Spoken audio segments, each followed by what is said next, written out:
Oleh Roh Kudus senantiasa menyertai dan memenuhi batin saudara-saudari semua. Malam ini kita lanjutkan sesi yang ke-43 dari kursus teologi untuk murtadin dan mualaf yang disiarkan secara live. Masih di tema utama doktrin-doktrin dasar kekristenan dengan subtema kebenaran dan filsafat yang Yesus ajarkan. Baik, sebelum kita mulai, mari kita bersatu dalam doa. Dalam nama Bapa dan Putra dan Roh Kudus, Allah yang Esa, amin. Ya Allah Tritunggal Maha Kudus, Tuhan para kuasa, pencipta segenap ciptaan, Engkau yang di dalam kebaikan-Mu yang melampaui segala akal, telah berkenan mengirimkan Putra Tunggal-Mu, Tuhan kami Yesus Kristus nuzul bagi keselamatan kami. Terima kasih ya Tuhan, pada malam hari ini kami berkumpul kembali, belajar bersama dengan Pak Gracia Pelo, dan teman-teman di keluarga Iman Rasuli. Kami bersyukur atas anugerah-Mu dan setiap kebaikan-Mu di dalam kehidupan kami. Berkati Pak Gracia dengan hikmat-Mu yang Bapa dan Roh-Mu yang kudus mengurapi beliau, agar setiap kebenaran dari firman-Mu dapat tersampaikan dengan baik. Dan kiranya Engkau mentahirkan segala mulut dan bibir setiap hamba-Mu, agar kemuliaan nama-Mu yang kami beritakan di sepanjang kehidupan kami, hanya Engkau yang semakin besar dan ditinggikan, biarlah kami hamba-hamba-Mu semakin kecil bagi dunia ini. Roh-Mu yang kudus yang kudus hadir ya Bapa, terangi setiap hati dan pikiran kami, agar kami semua mengerti akan setiap kebenaran dan setiap kehendak-Mu. Terima kasih ya Tuhan, Engkau berkati peralatan dan perlengkapan yang kami gunakan, agar dapat digunakan dengan baik. Kami buka sesi malam hari ini di dalam nama-Mu, nama di atas segala nama, Tuhan Yesus Kristus Allah penyelamat kami. Amin. Silakan dimulai Pak Gracia.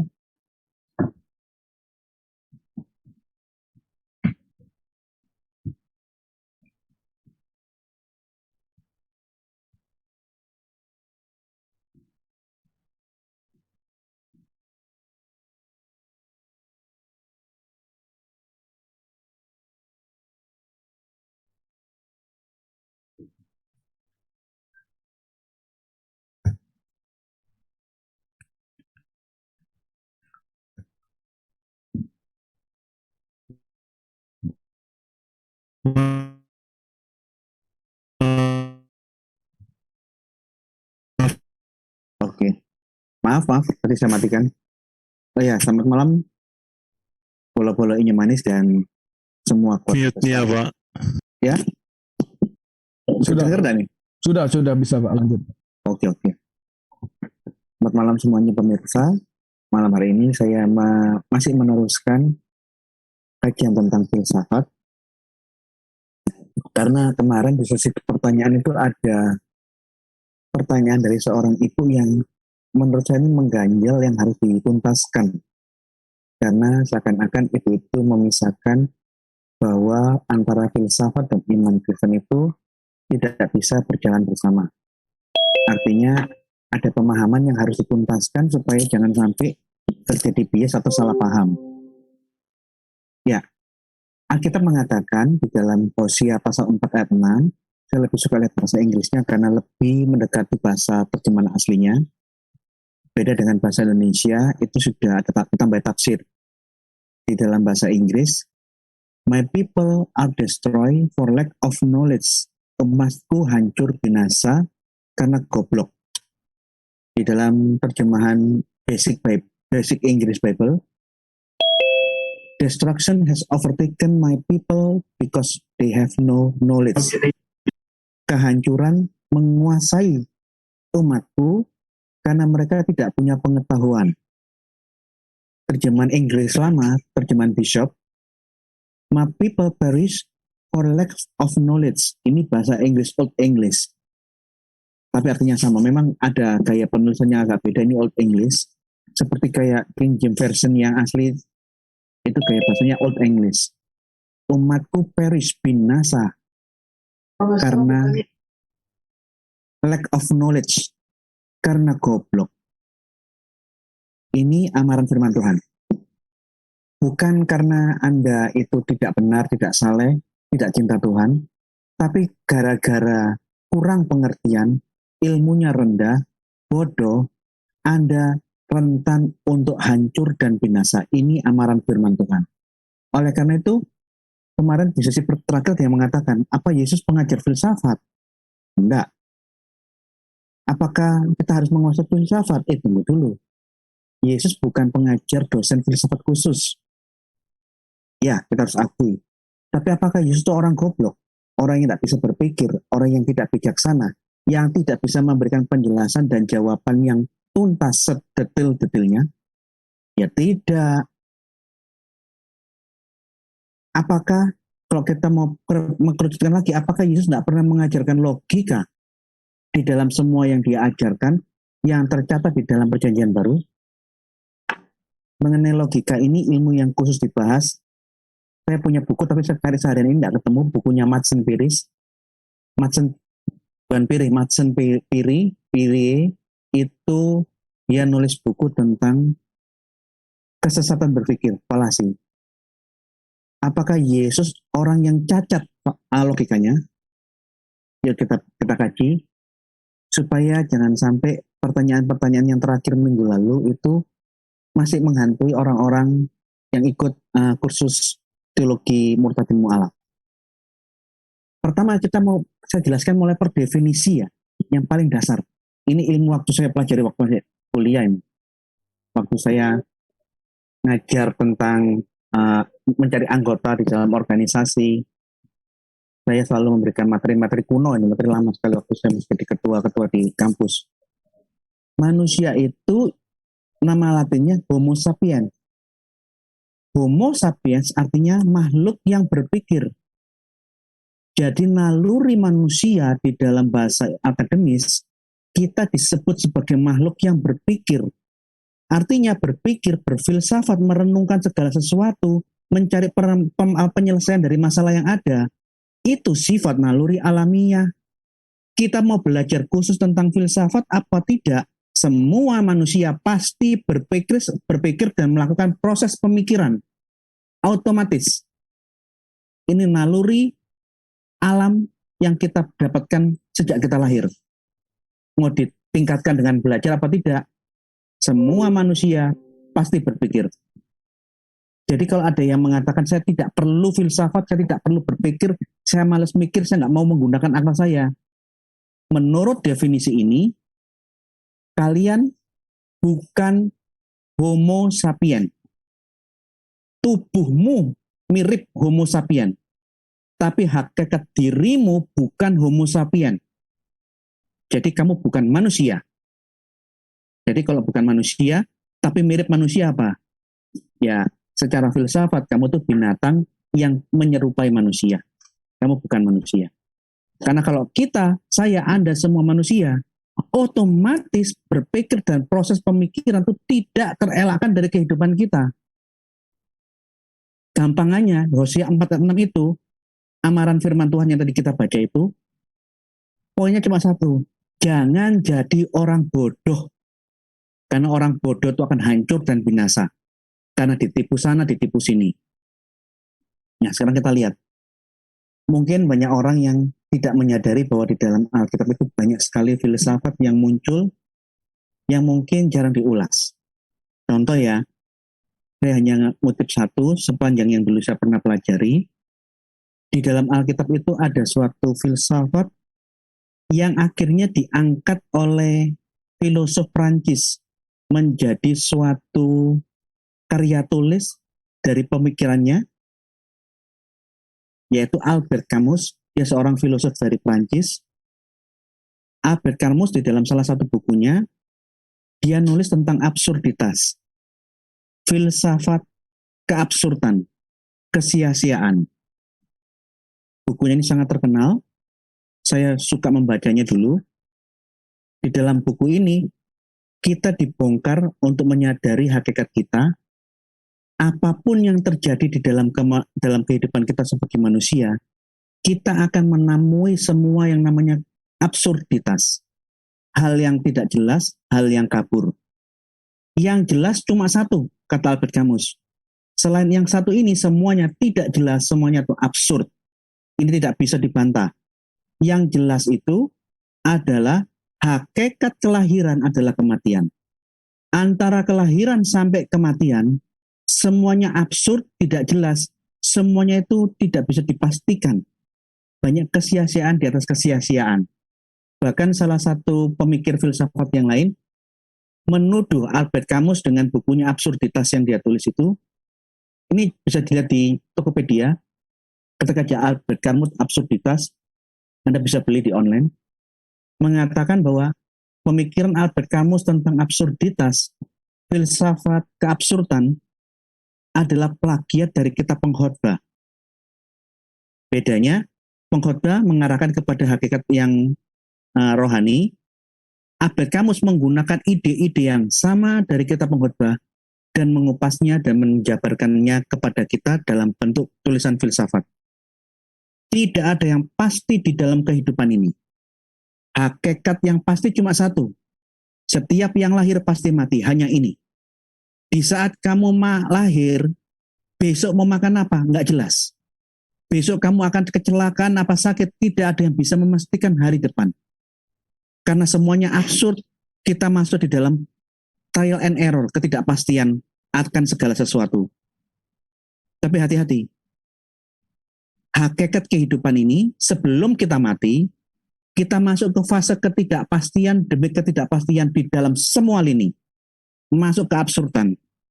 Pertanyaannya, kalau masa depan itu hanya harapan, itu tidak dapat dipastikan, absurd, saya mau jadi dosen seperti ini, tidak pernah saya pikirkan. Yang saya alami hari ini, itu berbeda dari apa yang saya rencanakan dulu. Apa yang ada pada Anda, misalnya Pak Anwar, Pak siapa, hari ini Anda seperti ini. Apakah hari depan Anda bisa Anda prediksi? Anda pastikan? Anda pacaran? Apakah Anda bisa memastikan bahwa pacarmu tidak akan selingkuh dan kamu akan menikah dengan dia? Barang siapa yang menikah, bisakah kamu memastikan bahwa pasanganmu pasti memiliki anak dan dia setia sampai mati? Bisa kau pastikan? Apakah di saat kalian menikah, apakah Anda bisa memastikan saya akan hidup nyaman, tidak ada masalah, semua anak-anakku baik-baik saja? Itu harapanmu. Apakah harapanmu bisa dipastikan? Tidak. Artinya, siapapun yang pacaran, menikah, yang hidup, dia masuk di dalam fase keabsurdan, ketidakjelasan. Kemudian dia tanya, kalau aku nggak tahu mau kemana, mau jadi apa yang akan aku alami, semuanya absurd. Kalau gitu, apakah bunuh diri adalah jalan keluarnya? Tidak. Tidak. Albert Camus malah menolak. Gara-gara saya besok mau makan apa, kita nggak bisa memastikan besok aku akan yang makan apa besok. Aku mau kawin sama siapa pun nggak bisa memastikan siapa yang akan ku kawin. Aku kawin dengan orang tertentu, apakah saya bisa memastikan dia setia sampai mati? Tidak dapat dipastikan. Apakah anak-anak yang kulahirkan akan menjadi anak-anak yang soleh, yang takut akan Tuhan, yang hormat sama orang tua? Tidak dapat dipastikan. Semuanya tidak jelas, absurd. Karena semua ini absurd, Albert Camus tanya, kalau gitu, bolehkah kita bunuh diri? Ayo. Ada orang yang, kalau nggak salah waktu saya masih kuliah, saya dengar informasi, ada mahasiswa filsafat di Jakarta, gara-gara baca Albert Camus, dia masih baca di bab-bab yang awal, dia memikirkan tulisan-tulisan Albert Camus, dia memutuskan bunuh diri, lompat dari gedung filsafat, bunuh diri sambil pegang bukunya Albert Camus, karena dia sangat tidak kaget dengan tulisan-tulisan kajian filsafat yang ditawarkan Albert Camus. Lambe itu ya Nah, menurut Albert Camus, karena segala sesuatu itu tidak dapat dipastikan, aku apakah akan tetap jadi orang Kristen sampai mati? Istriku pastikah istri yang setia sampai mati? Apakah saya akan menjadi suami yang setia? Semuanya absurd. Kalau gitu aku harus bunuh diri dong, karena aku nggak jelas apapun yang aku hadapi, semua nggak jelas. Tidak. Bunuh diri hanya layak bagi orang yang tahu kepastian akan hari depannya.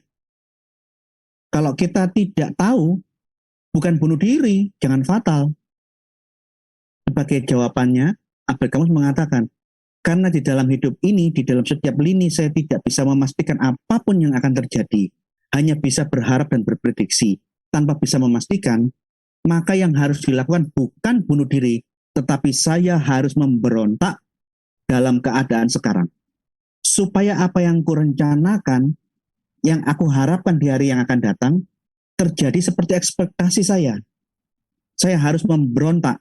Sehingga di dalam, setelah dia nulis absurditas, filsafat tentang keabsurdan, Albert Camus meneruskan pemikirannya menjadi, aku memberontak maka aku ada. Kalau aku tidak memberontak dengan keadaanku, aku melakukan perubahan sekarang untuk mendapatkan apa yang akan kurang di masa yang akan datang. Aku bukan manusia. Aku memberontak maka aku ada. Ini filsafat lanjutan dari absurditas yang ditulis oleh Albert Camus. Nah, bahwa kesia-siaan demi kesia-siaan yang diuraikan oleh Albert Camus, Anda kalau baca bukunya Albert Camus tentang absurditas, Anda akan membaca semua pasal kitab pengkhotbah, usaha menjaring angin, kesia-siaan di atas kesia-siaan, tapi yang dikemas dalam bentuk kajian filsafat. Tapi rohnya sama. Ini yang seringkali mungkin jarang dikhotbahkan ya, karena memang fungsi dari khotbah-khotbah di gereja atau di mimbar itu untuk masalah kejiwaan dan masalah kerohanian. Kejiwaan dalam arti menguatkan, mensupport, jangan patah arang, andai kata dapat kasus, ayo harus tabah, dan nilai-nilai kekristenan. Tapi kalau Anda mempelajari semuanya antara apa yang ditulis dalam kitab pengkhotbah, bandingkan dengan bukunya Albert Camus yang sudah baca dulu. Ini buku lama nih waktu saya masih kuliah, tentang absurditas. Anda bisa temukan, oh alah, apa yang ditulis oleh Salomo, ide yang ditulis oleh Salomo, dikembangkan ulang kembali oleh Albert Camus di dalam absurditas dan filsafat pemberontakan. Sekarang kita kembali ke iman Kristen. Kalau begitu, kalau kita harus hidup dari iman, apakah iman Kristen ini tidak rasional? Tidak. Iman Kristen itu rasional, bahkan melampaui rasional. Beyond reason, melampaui rasional, itu bukan irasional. Beda ya. Rasional, melampaui rasional, dan tidak rasional itu beda. 3 hal yang berbeda. Jangan mengatakan, karena iman Kristen seringkali mengajarkan hal yang melampaui rasional, kita mengatakan itu tidak rasional. Siapa bilang? Contoh ajaran iman Kristen yang melampaui rasional. Mujizat. Orang mati, dibiarkan mati 4 hari, badannya sudah mulai membusuk, dihidupkan. Akal kita tidak sanggup memikirkan kok bisa mayat yang sudah membusuk, mulai bau 4 hari, Lazarus yang sudah 4 hari mati dibangkitkan. Tidak masuk otakku. Di ayat yang lain, Yesus memberikan mujizat, orang yang buta dari lahir, tidak punya bola mata. Yesus meludah ke tanah, membuat bola-bola. Ludahnya dengan tanah dibikin kayak bola. Bola kelereng dari tanah liat dimasukkan ke mata, terus dia bilang cuci mukamu. Begitu dia cuci muka, orang yang lahir dari kecil tanpa mata, tiba-tiba bisa melihat. Ini yang namanya mujizat. Tidak masuk akal, Pak, orang dari kecil tidak punya mata, kok dikasih tanah, dimasukkan ke dalam rongga matanya, hanya disuruh Tuhan Yesus mencuci matanya, tiba-tiba bisa melihat, punya mata. Ini tidak masuk akal. Ini bukan tidak masuk akal, tapi ini melampaui rasionalmu. Apa yang dilakukan itu bukan bohong. Itu fakta, itu terjadi. Orang lepra, hanya satu kata, sembuh kamu sembuh. Di dalam konteks zaman itu, ini tidak masuk akal. Tapi sesungguhnya bukan bahasa tidak masuk akal. Tapi apa yang terjadi mujizat itu, bukan sesuatu yang irasional, tetapi sesuatu yang melampaui rasional. Karena dia terjadi, terbukti. Orang mati 4 hari membusuk, tiba-tiba bangkit, dipanggil Yesus, bangkit. Orang lahir tidak punya bola mata, diberi neker dari tanah liat, dimasukkan ke matanya, disuruh cuci muka, matanya langsung, nekernya itu menjadi mata, dan dia bisa melihat. Kalau ini tidak bisa masuk otakmu, ini bukan suatu kebohongan. Ini fakta, ini kebenaran. Apakah otakmu bisa menerima apa tidak menerima? Tidak ada urusan, yang penting terjadi. Substansi dari mujizat, tidak peduli otakmu yang bisa membayangkan, memikirkan, dan menganalisa, sudah di atas itu semua. Proses analisa otakmu tidak diperlukan jika mujizat terjadi. Mujizat, fakta bahwa yang kamu anggap tidak mungkin terjadi di depan matamu. Titik. Jadi mujizat yang dilakukan Yesus banyak sekali mujizatnya. Bahkan sampai Flavius Josephus mengatakan, kalau boleh orang ini saya katakan manusia. Karena dia melakukan banyak kali puluhan ribu mujizat. Jadi selama dia Yesus melayani, puluhan ribu mujizat sampai Josephus pun orang Yahudi, suku Lewi. Kira-kira orang ini manusia apa enggak ya? Dia itu meragukan. Mujizat mau bisa kamu terima di otakmu apa tidak, itu tidak urusan. Mujizat menyatakan kebenaran fakta kejadian. Kamu bisa mikir apa enggak bisa mikir, sampai di otakmu apa tidak, enggak ada urusan. Itu terjadi. Titik. Nah, sedangkan di dalam hubungan relasi kita dengan agama lain, kita sering mendapat serangan dari pihak Muslim, yang mana banyak sekali serangan-serangan Muslim ini merupakan serangan yang tidak tepat arah. Serangan yang cacat logika. Yang namanya falasi. Kita tidak pernah melakukan itu, tapi dituduh seperti itu. Contoh, kesesatan di dalam pandangan-pandangan polemikus Muslim. Kesesatan berpikir yang paling umum adalah Strawman falasi. Strawman falasi itu menuduh kepada seseorang yang dia tidak lakukan. Jadi orang itu membuat fitnah dan menuduhkan bahwa fitnah-fitnah yang dia buat itu seakan-akan itulah yang kita lakukan, itulah yang kita imani. Jadi dia buat orang-orangan sawah dan dia lempari orang-orangan sawah itu dengan batu. Kamu yang buat opini, kamu buat fitnah, kamu buat hoax, dan kamu sendiri yang menuduhkan bahwa hoax ini adalah sesuatu yang kita imani. Ini Strawman fallacy. Contoh ya, saya pernah ketemu waktu saya debat terbuka dengan Ustadz Mas'ud MS di Universitas Muhammadiyah Surabaya. Dia mengatakan Tritunggal itu ajaran yang syirik. Masa Allah, Maria, dan Yesus dibilang Tritunggal? Saya heran. Allah kawin sama Maria dan Yesus itu ketiganya dibilang Tritunggal. Tritunggalnya siapa ini? Gereja mana yang mengajarkan Allah kawin dengan Maria dan punya anak Yesus? Bapak, Mami, dan Yesus adalah Tritunggal. Gereja mana ini? Tidak ada yang mengajarkan seperti ini.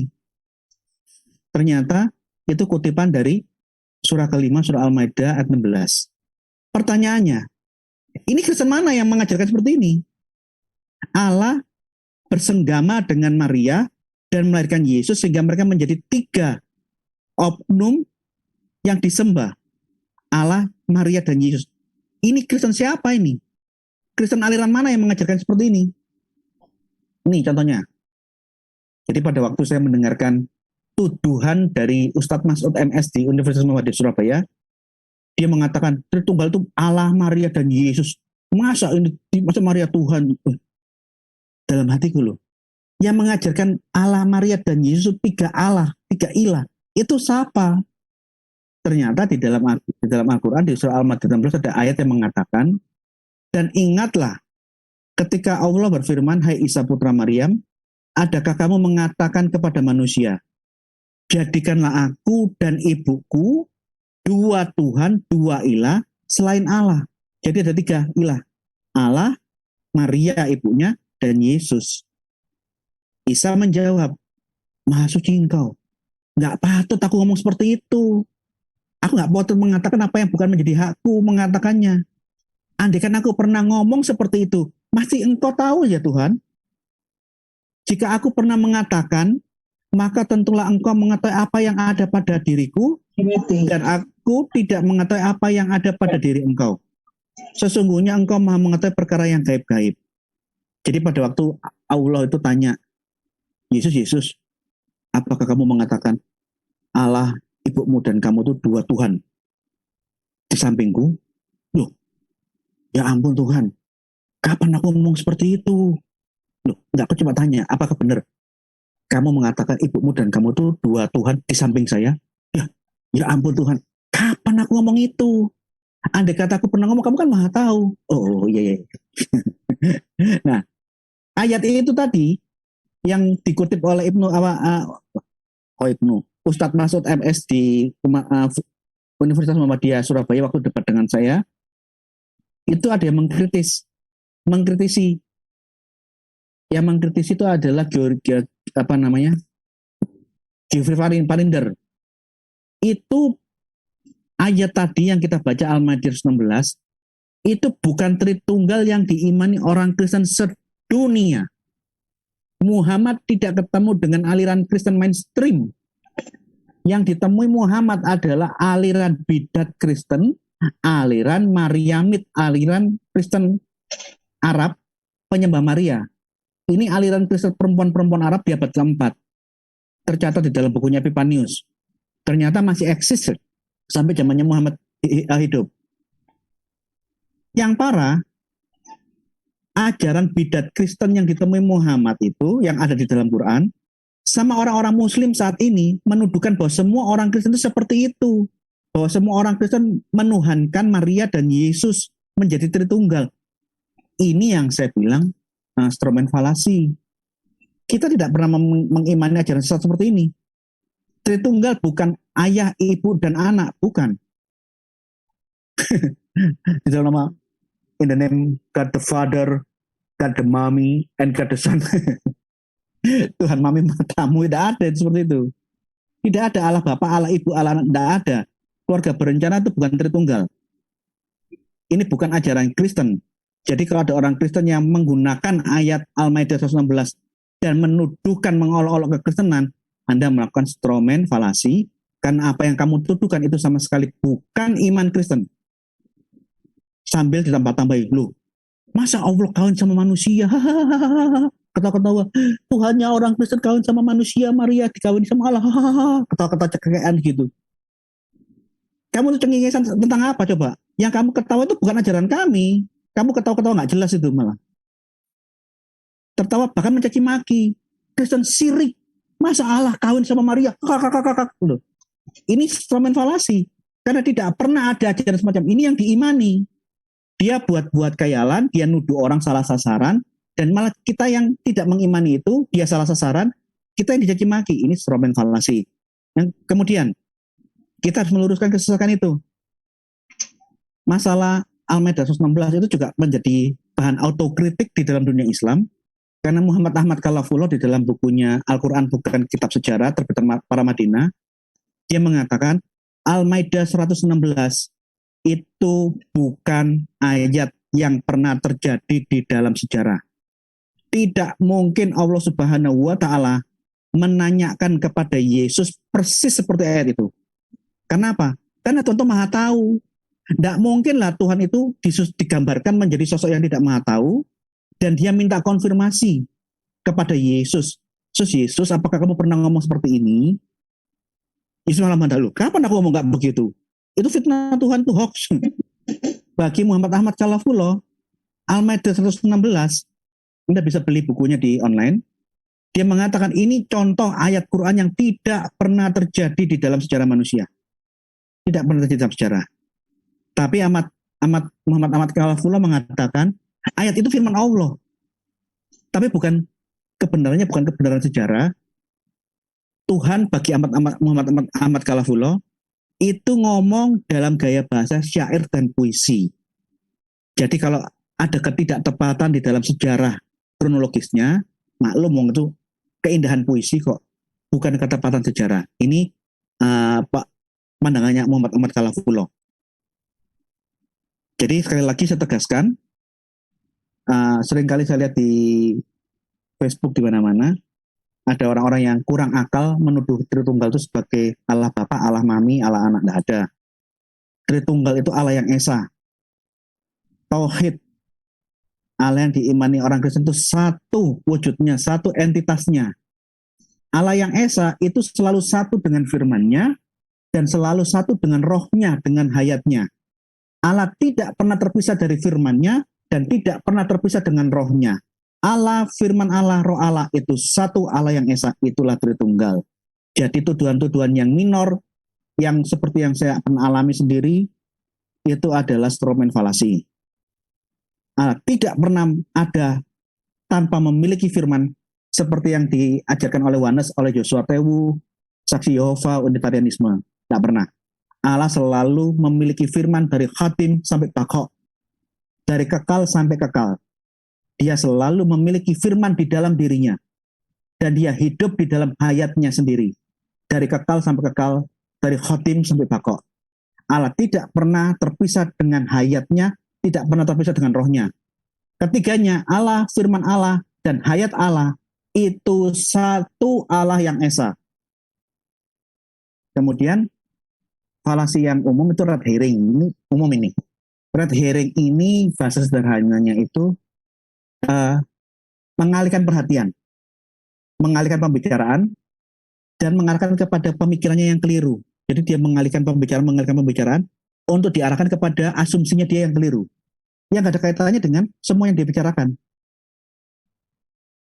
Contoh ya, yang sering saya lihat bahwa banyak sekali red herring falasi itu di saat kita berdiskusi dengan bidat-bidat Kristen maupun polemikus Muslim.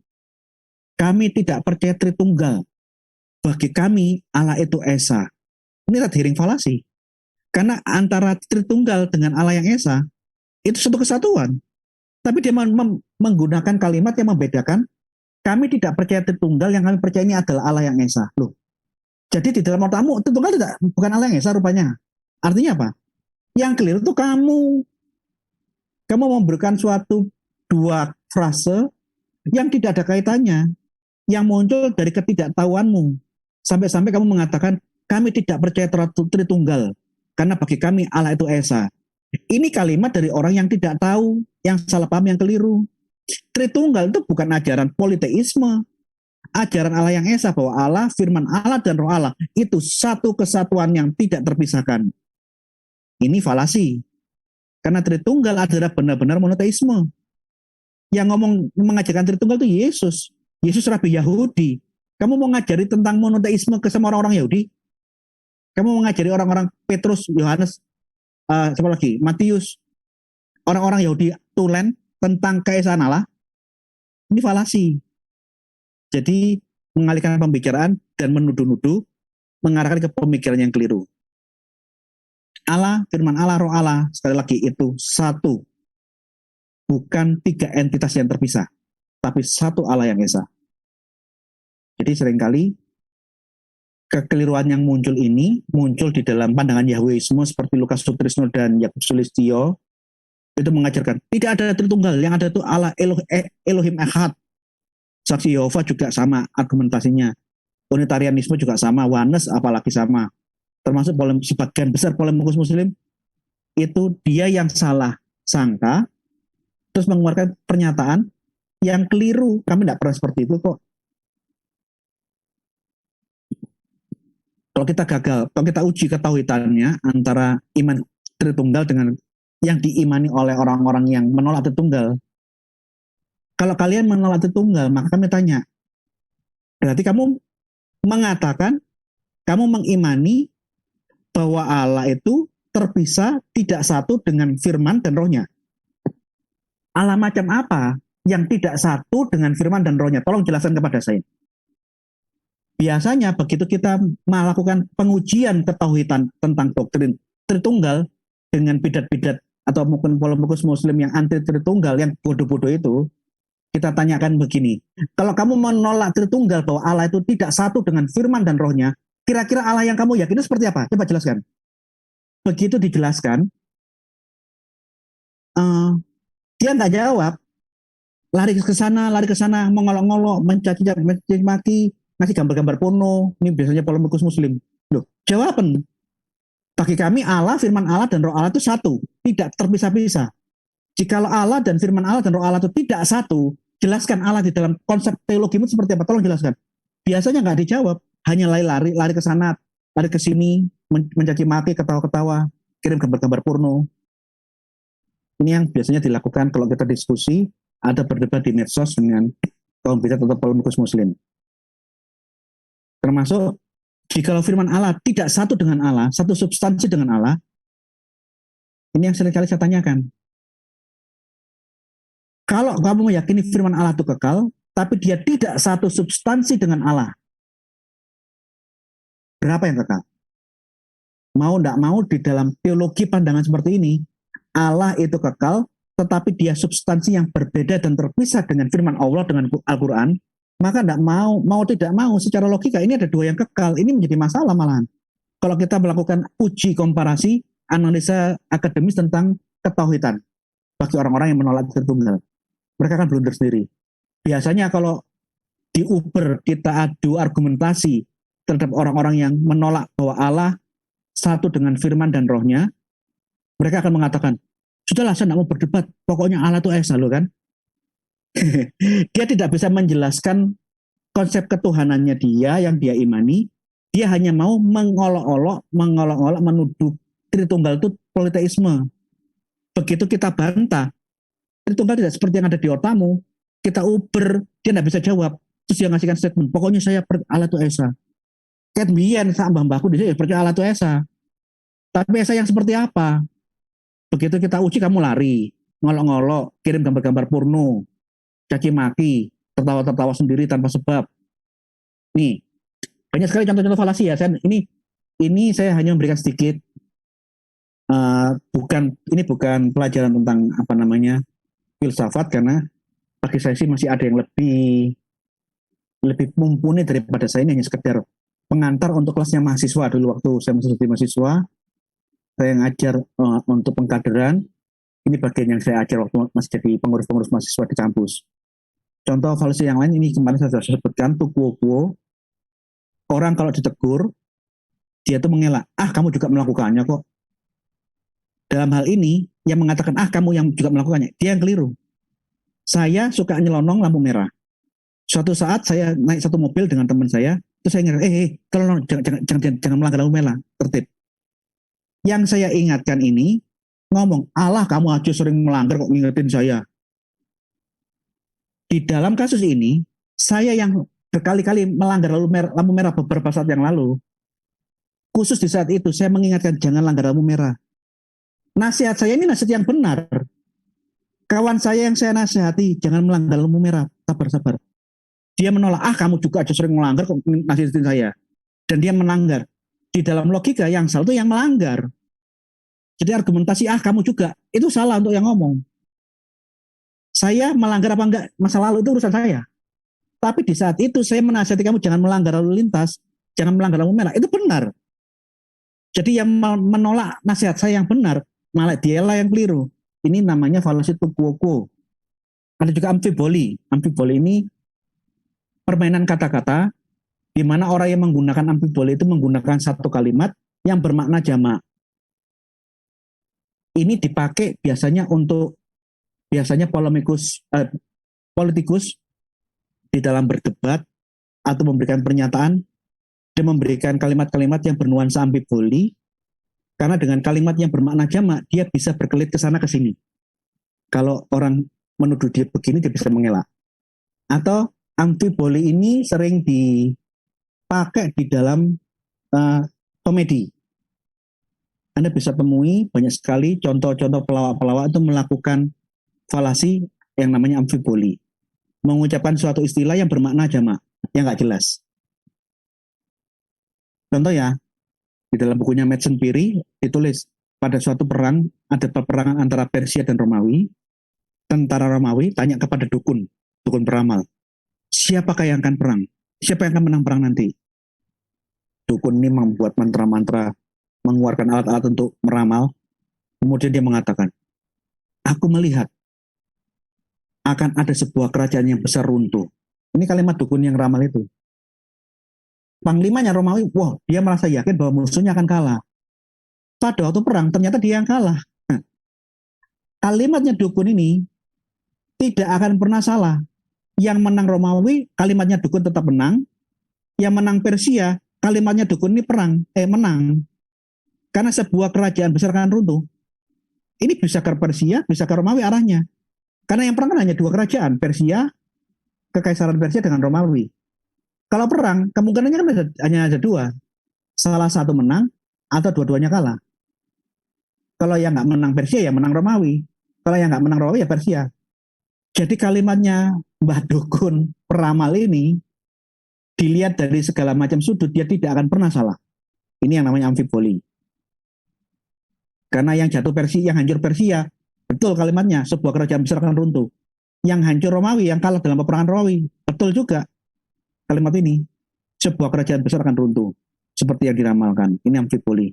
Atau di dalam contohnya, contoh di dalam bercanda. Ini ya, menggunakan istilah yang bisa bermakna jamak. Ini juga bisa dipakai di dalam bercanda. Kebanyakan di dalam dunia komedi. Di TikTok ini saya lihat, ada seorang laki-laki tanya, "Ibu, apakah ini putri Anda?" "Oh ya, ada apa? Ini putri saya. Tolong ibu telepon polisi sekarang." "Loh, memangnya ada apa?" "Karena anak ibu telah mencuri hati saya." Kalimat ini amfiboli. Karena dia mengaitkan polisi dan pencurian, tapi bukan dalam konteks kriminal. Tapi kata mencuri dan penelponan polisi yang dia ucapkan itu, ujung-ujungnya adalah mencuri hati. Jadi kata mencuri ini dimainkan di dalam permainan kata-kata komedi ini, dia bisa orang salah tangkap awalnya mengirakan, memperkirakan itu tindakan kriminal, ternyata ujungnya adalah mencuri hati. Ini amfiboli. Di dalam dunia komedi, banyak sekali para komedian itu menggunakan bahasa kayak bahasa amfiboli, hanya untuk bercanda. Contoh argumen falasi-falasi lainnya, saya nggak memberikan semuanya contoh ya. Hanya sedikit aja dengan contoh-contoh Alkitab. Contoh falasi lainnya adalah argumentum autoritatis. Argumentasinya akan sesuai dengan kewibawaan siapa yang ngomong. Semakin tinggi derajatnya yang ngomong, semakin benar ucapannya. Jadi kebenaran argumentasi bukan dilihat dari argumentasinya itu sendiri, tapi siapa yang ngomong. Semakin yang ngomong pangkatnya tinggi, jenderal, tentara, perwira, raja, presiden, semakin benar. Ulama pasti benar. Karena dia punya otoritas yang tinggi. Kalau yang ngomong jemaat awam atau tukang sapu jalanan, oh kerjaanmu rendahan, kamu pasti banyak salahnya. Ini yang namanya argumentasi autoritatis. Ini berhubungan erat dengan argumentum ad hominem.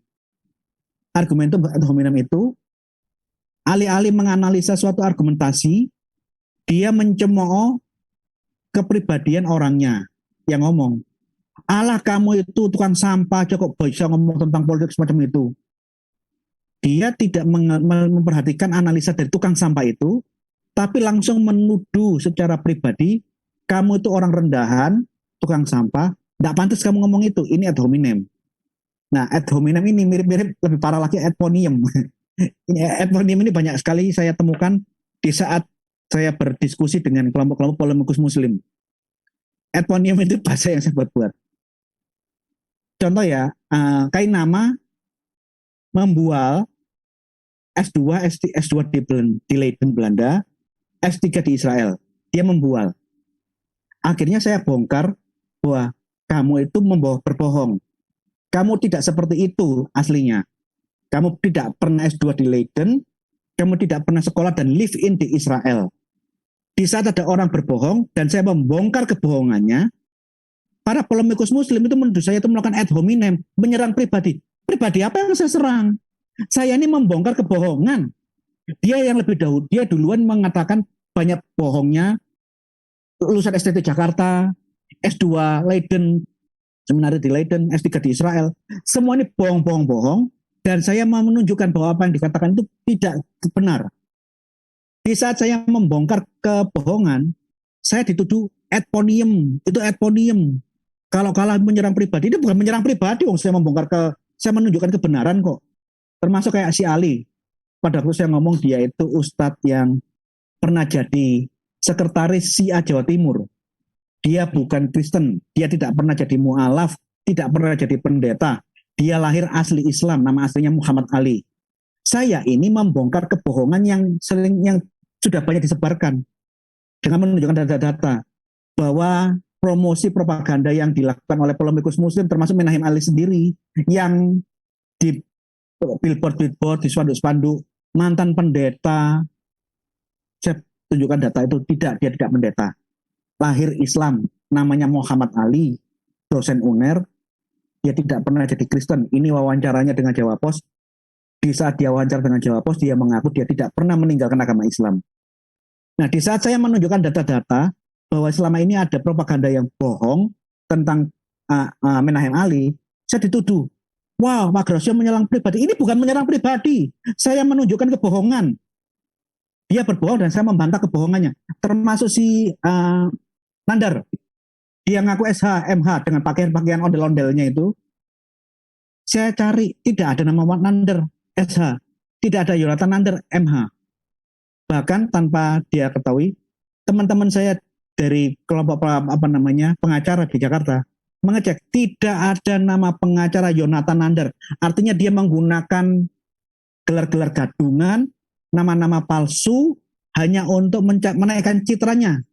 Dia tidak pernah jadi Kristen, tidak pernah jadi evangelis, tapi dia ngaku-ngaku mu'alaf, ngaku-ngaku evangelis, SHMH dengan berbagai macam omong kosongnya itu, yang tidak ada namanya muncul di dikti, tidak dikenal oleh jaringan perkumpulan-perkumpulan organisasi pengacara di Jakarta.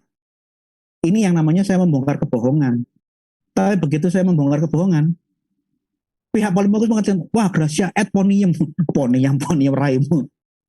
Kamu berbohong, kamu tidak mau kebohonganmu dibongkar, kamu nuduh saya ponium, kundulmu ponium. Aku kenal ponium. Yang saya lakukan bukan ad hominem. Saya tidak mencela siapapun. Saya hanya membongkar kebohongan-kebohongan para mu'alaf karena ini jalan yang paling gampang, paling cepat untuk dapatkan keuntungan pribadi. Untuk nambah-nambah poligami, untuk beli rumah.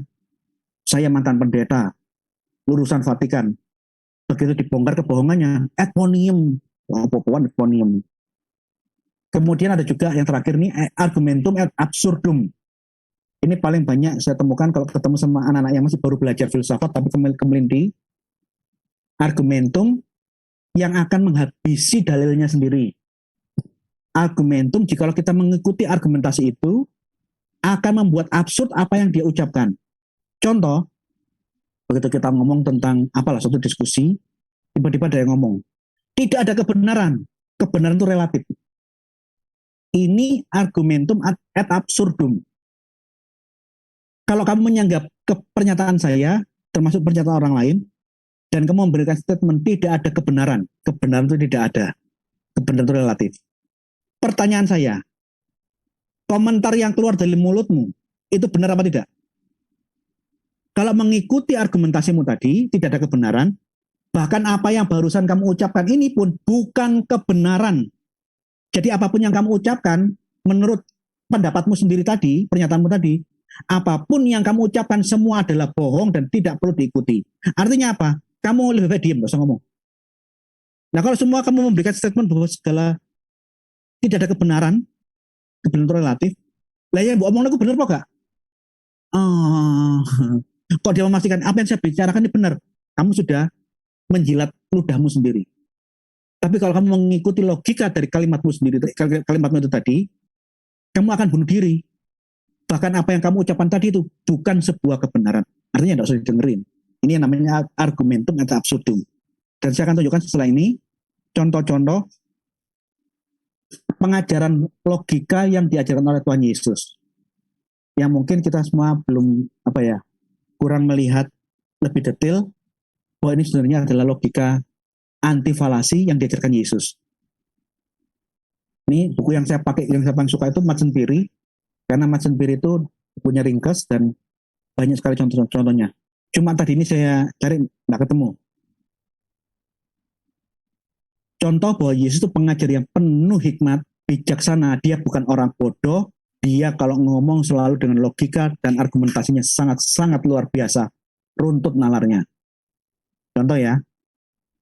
Yesus mengajari kita untuk tidak menggunakan argumentum ad hominem. Jangan mencela orang hanya gara-gara pekerjaannya, status sosialnya. Lihatlah apa yang diajarkan. Jangan pandang strata ekonominya, status sosialnya, pemimpin atau jongos, jangan. Ini kita bisa lihat di dalam apa yang kasus di mana Yesus menyuruh kita untuk mengikuti apa yang diajarkan oleh orang Farisi. Orang-orang Farisi itu kata Yesus duduk di kursi Musa. Dia mewarisi ajaran-ajaran Musa. Itu benar kata Yesus.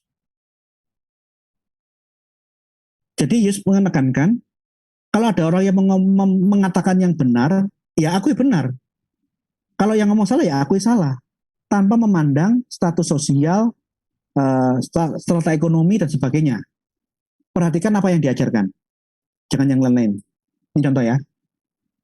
Di dalam Matius 23 ini contoh pengajaran logika kebenaran yang diajarkan oleh Yesus yang menolak argumentum ad hominem. Yesus mengatakan di dalam ayat ini, argumentum ad hominem itu keliru, tidak boleh dilakukan. Ahli-ahli Taurat dan orang-orang Farisi telah menduduki kursi Musa.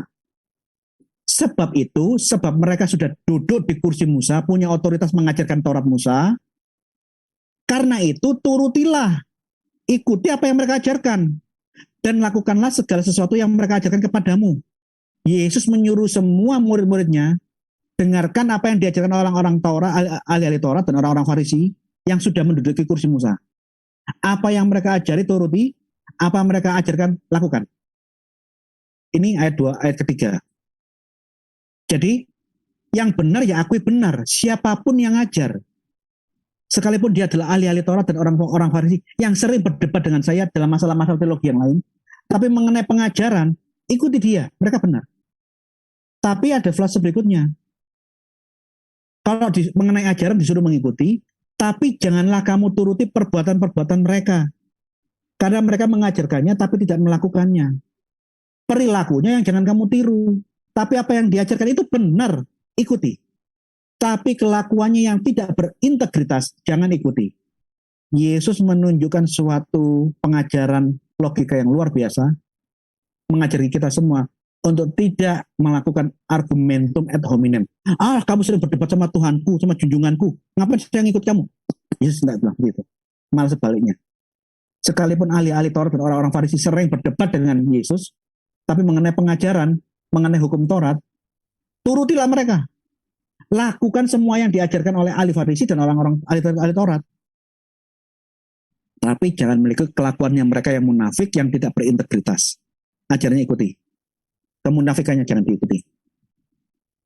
Ini contoh mengenai kebenaran yang Yesus ajarkan. Kalau kita kaji filsafat ini luar biasa. Ini bagus banget.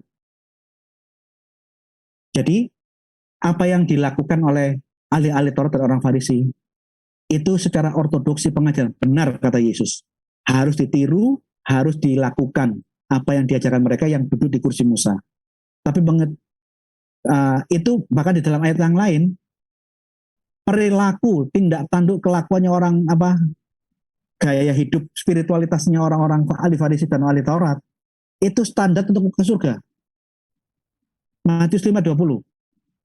Aku, Yesus berkata kepadamu, jikalau kehidupan keagamaanmu, kehidupan spiritualmu tidak lebih benar daripada hidup keagamaan ahli-ahli Taurat dan orang-orang Farisi, andai kata kehidupan kerohanianku, hidup keagamaanku sama dengan orang-orang Farisi dan ahli Taurat, sesungguhnya kamu tidak akan masuk kerajaan sorga. Hidup keagamaan, spiritualitas di dalam kehidupan orang-orang Farisi dan ahli Taurat yang sangat-sangat mematuhi hukum Taurat, itu parameter di mana kalau kita sampai sama seperti mereka, kita tidak akan masuk surga. Kita harus lebih dari apa yang dilakukan dari kehidupan keagamaan orang Farisi dan ahli Taurat. Ini yang ngomong Yesus. Malah ini contoh kalimat bahwa orang Farisi menjadi salah satu parameter yang dipakai oleh Yesus. Orang Farisi pasti melaksanakan doa harian, daily prayer, sholat 3 kali sehari. Orang Yahudi, orang Farisi, ahli Taurat pasti melakukan puasa dalam jadwal puasa dalam liturgi Yahudi. Doa-doa, perayaan-perayaan, tidak pernah absen dalam pertemuan-pertemuan ibadah, pertemuan Sabat atau hari raya lain, tidak pernah. Mereka melakukan semua yang diatur. Perfect. Melakukannya dengan secara disiplin. Cara pandang mereka legalistik. Jangan sampai aku melakukan kesalahan, karena ini kan ada sanksinya. Semua aturannya dilakukan secara perfect dengan disiplin. Ini yang dilakukan. Puasa, ibadah, pertemuan ibadah rutin,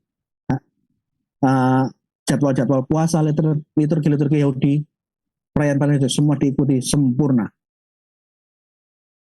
Kalau kita hanya melakukan ini persis, kita selalu sholat, punya daily prayer setiap hari 3 kali berdoa, punya jam-jam doa yang rutin 5 kali atau 7 kali sehari. Kita ikut semua liturgi kalender gereja, puasa di setiap kalender puasa. Kita selalu datang ke gereja, rutin menghadiri pertemuan-pertemuan ibadah. Kita melakukan semua dengan rutin. Kalau sampai hanya mengikuti persis seperti yang dilakukan orang Farisi, kita tidak masuk surga. Jadi orang Farisi ortodoksinya oke. Ortodoksi mungkin oke. Tapi dia gagal di ortopraksi. Dia tidak bisa menjadi contoh, kehidupannya munafik dan tidak berintegritas. Begitu salah satu aja tidak dilakukan, kata Yesus, kamu masuk neraka. Rajin sholat, rajin berdoa, rajin puasa, rajin ibadah, rajin ke gereja. Tapi jatuh di ortopraksi, kamu tidak akan masuk neraka. Kamu akan tidak masuk surga. Jadi di dalam apa yang di Matius 5 tadi itu, Matius 20 tadi, Yesus mengajarkan logika. Kalau posisi kita sebagai yang diajar, orang yang mendengarkan firman, kita kalau berada di posisi yang diajar, terima ajaran yang diajarkan, selama ajaran yang diajarkan itu ajarannya benar. Tidak memandang muka siapa yang sedang ngomong. Yang kita perhatikan ajarannya. Jangan argumentum ad hominem. Tetapi, kalau posisi kita sebagai pengajar, beda lagi. Kalau kita sebagai pengajar, aturannya bukan, nggak bisa ngajar sembarangan. Kalau posisinya kita sebagai yang pengajar, kita harus menjadi contoh atas apa yang kita ajarkan. Kita harus berintegritas bahwa apa yang saya lakukan, apa yang saya ucapkan, itu semua sejalan. Tapi tadi apa? Matius tadi. Apa yang diajarkan oleh ahli-ahli Taurat dan Farisi, turuti, lakukan. Kalau kita posisi yang orang yang diajar dan diajarkan sesuatu yang benar, siapapun yang ngajar, terimaan orang ajarnya benar. Tapi kalau posisi kita di pihak bukan yang diajar, kita mengajar, kita tidak hanya berhenti mengajarkan ajarnya benar saja, tidak bisa. Kita dituntut lebih. Kita harus menghidupi apa yang kita ajarkan, kita harus bisa menjadi contoh, kita harus berintegritas bahwa antara kata dan perbuatan kita itu sama. Ayatnya beda. Karena kalau posisi kita nih sebagai pengajar, misalnya saya nggak akan hanya dilihat orang tentang baik benarnya apa yang saya ajarkan, argumentasi yang saya ucapkan. Tapi orang akan melihat lebih dari yang saya ucapkan. Ini yang saya bilang, kalau bisa sih momen saya untuk menjadi pengajar di online ini, untuk secepatnya saya akhiri lah. Karena jadi orang yang menjadi sorotan ini nggak enak. Karena saya harus benar-benar menjadi orang-orang yang berintegritas. Mau tidak mau harus menjadi orang yang antara kata dan tindakan itu sejalan. Yesus mengatakan orang Farisi benar yang diajarkan. Dia mengajarkan ortodoksi yang betul. Tapi jangan ikuti tingkah lakunya karena dia munafik.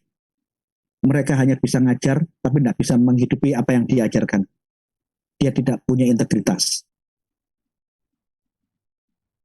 Telah tadi Yesus ya. Yesus selama hidupnya dia hidup selalu di dalam kondisi yang selalu belajar. Dia dari kecil belajar ke Sefer, masuk ke Midras, Bar Mitzvah. Bahkan dari Bar Mitzvah dia belajar sekolah rabi sampai menjadi pengajar Taurat orang-orang Yahudi, rabi. Untuk menjadi rabi di zaman itu, dia harus belajar Taurat secara mendalam sampai umur 30 tahun. Yesus bukan hanya orang yang seperti kita, yang hanya sekolah sampai, mungkin kalau saya orang Yahudi di zaman Yesus, saya hanya sampai bar mitzvah, enggak. Yesus belajar terus sampai ditabiskan menjadi imam Yahudi. Umur 30 tahun. Contoh, ayat yang membuktikan Yesus adalah rabi, Yohanes 1 ayat 38. Ketika Yesus menoleh ke belakang, ia melihat bahwa mereka mengikuti dia, lalu berkata kepada mereka, apa yang kamu cari? Kata mereka kepadanya, Rabi, Guru, di manakah engkau tinggal? Yesus rabi. Jadi Yesus sekolah, memberikan contoh. Untuk apa? Untuk apa? Untuk apa sang pencipta alam semesta ini, sang pencipta dunia yang menciptakan kita ini, belajar dari Bet HaSefer sampai menjadi rabai? Untuk apa? Yesus tidak perlu sekolah. Tapi dia sekolah. Sampai jadi rabai. Untuk apa? Untuk menjadi teladan buat kita. supaya kita yang menjadi pengikut Kristus jangan orang bodoh. Ada kesempatan belajar, belajarlah dengan baik. Belajarlah iman yang benar, ajaran yang benar dan yang sehat. Yesus memberi contoh. Aku loh pencipta alam semesta. Gak ada yang jadi dari segala yang dijadikan kalau aku gak menciptakannya. Yang seperti ini loh, datang menjadi manusia, belajar menjadi contoh buat kalian. Selama kalian hidup, belajarlah yang sungguh-sungguh, pegang ajaran yang sungguh-sungguh, dan berintegritas. Contoh ya, saya tunjukkan bahwa Yesus bukan orang bodoh, bukan orang yang falasi, yang cacat logika. Dia kalau jawab itu luar biasa, kepintaran orangnya ini luar biasa, mengatasi semua orang. Cara Yesus menjawab tentang diuji, tentang perempuan yang berzina. Menurut hukum Musa, perempuan ini yang berzina harus dirajam sampai mati. Gimana? Dites. Kamu melaksanakan Taurat apa tidak? Kamu rabi yang benar apa bukan? Kamu pengajar Taurat yang benar apa tidak? Dites sama orang-orang itu. Ini ada orang yang berzina. Perempuan ini berzina. Menurut hukum Musa, dia harus dirajam sampai mati. Yesus nulis-nulis. Nah, apa yang ditulis tidak disebutkan di dalam Alkitab, tetapi bapak-bapak gereja menyebutkan Yesus menulis nama-nama orang yang hadir. Ini namanya ini. Dan di samping dia menulis semua nama-nama orang yang hadir, dosa-dosa yang dilakukan orang itu ditulis semua. Si ini, dosanya ini melakukan dosa ini kemarin, melakukan ini. Setelah Yesus nulis-nulis nama mereka dan berikut dosa-dosa yang mereka lakukan di tanah, terus dia bilang, silakan, siapa yang tidak berdosa, silakan ambil batu dan lempar yang pertama kali. Silakan. Ikilah orang cerdas tidak mungkin ngomong kayak seperti ini. Yesus tidak bisa dipancing sebagai pengajar Taurat yang sesat.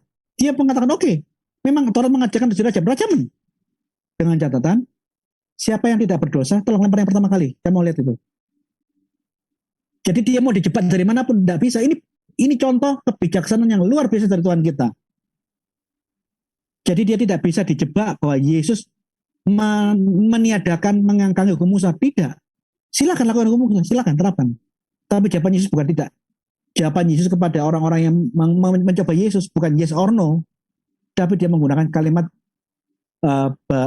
bersyarat. Ya, silakan matikan dia, bunuh. Dengan catatan, yang lempar pertama kali adalah orang yang nggak berdosa ya.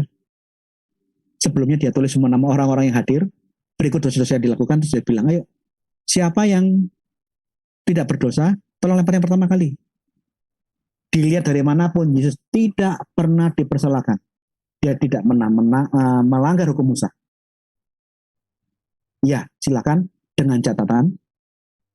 Ini kalau bukan orang cerdas, super cerdas, tidak mungkin bisa ngomong dengan jawaban yang seperti ini. Kebijaksanaan Yesus yang kedua, contohnya pada waktu dia diuji mengenai pajak kepada kaisar. Roma menetapkan pajak untuk masuk ke dalam bait Allah. Orang Yahudi marah, loh, saya masuk bait Allah kok harus bayar? Tidak bisa. Masuk untuk beribadah di bait Allah tidak perlu bayar siapapun. Yesus dikasih pertanyaan seperti ini di hadapan semua orang Israel, baik orang-orang Silot, termasuk kelompok-kelompok Israel yang kelompok Herodian. Orang Israel yang merupakan kaki tangannya penguasa Romawi. Yesus dites, ayo jawabanmu apa coba? Untuk masuk beribadah di bait Allah, perlu nggak bayar pajak kepada kaisar? Kalau jawab, ya boleh. Ketahuan, kamu ini anteknya Romawi. Kamu ini cecunguknya Romawi. Yesus bisa dibusukan namanya. Tapi kalau Yesus mengatakan tidak seperti yang mereka mau, ibadah di bait Allah tidak perlu bayar kepada siapapun. Maka para pendukung orang-orang Israel yang menjadi kaki tangannya penguasa Roma bisa memberikan tuduhan. Yesus pembangkakan makar, tidak patuh kepada undang-undang. Yesus dikasih pilihan sulit. Pilih ya apa tidak. Tapi Yesus bukan orang bodoh. Jawaban Yesus jawaban yang tidak disangka-sangka, yang tidak bisa dipersalahkan dari sisi manapun. Dia suruh Petrus mancing. Begitu dapat ikan, ambil uang yang di mulut ikan. Gambar siapa yang ada di koin tersebut. Ini loh kisahnya. Kemudian pergilah orang-orang Farisi, mereka berunding bagaimana mereka dapat menjerat Yesus dengan suatu pertanyaan. Dipancing, mau dijerat, mau dijebak. Mereka menyuruh murid-murid mereka bersama-sama orang-orang Herodian, muridnya orang Farisi ahli Taurat, sengaja mengajak orang-orang kelompok Herodian, orang-orang Yahudi yang pro sama Romawi, bertanya kepada Yesus, Guru, kami tahu engkau adalah seorang yang jujur, dan dengan jujur mengajar jalan Allah. Dan engkau tidak takut kepada siapapun juga, sebab engkau tidak mencari muka. Wah, kalimatnya lembut, manis, menyanjung.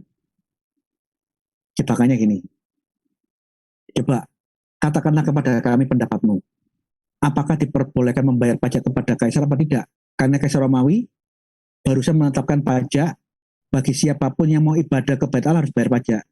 Dikasih jebakan. Orang Farisi tanya di hadapan orang-orang Israel yang pro kaum Herodian, pro sama Kaisar Romawi.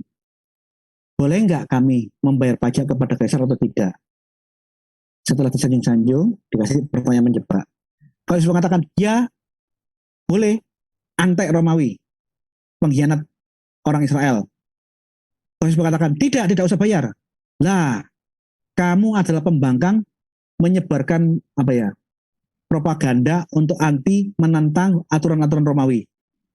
Yesus kan dalam posisi tadi, tapi Yesus bukan orang bodoh.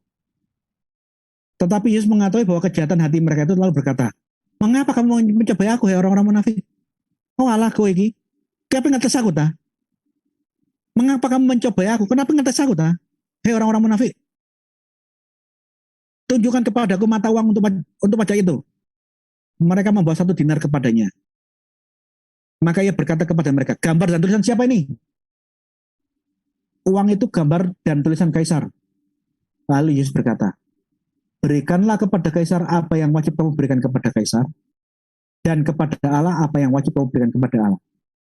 Jawaban Yesus tidak disangka-sangka. Niat mereka untuk menjebak Yesus dibungkam dengan jawaban Yesus yang sangat-sangat cerdas dan bijaksana. Yesus bukan orang bodoh. Jadi memang kita harus akui bahwa kalau kita belajar tentang kekristenan, bahkan dalam sistem politik apapun, suatu perubahan itu paling efektif dilakukan dengan paksaan. Untuk merubah orang mencuri, merampok, supaya menjadi tidak mencuri dan tidak merampok, harus ada paksaan, dibuatlah undang-undang. Barang siapa yang merampok mencuri, dia akan mengenal undang-undang yang memaksa mereka untuk tidak melakukan. Kalau melakukan, akan kena sanksi. Paling efektif perubahan itu dilakukan dengan paksaan, ini paling umum. Paling umum.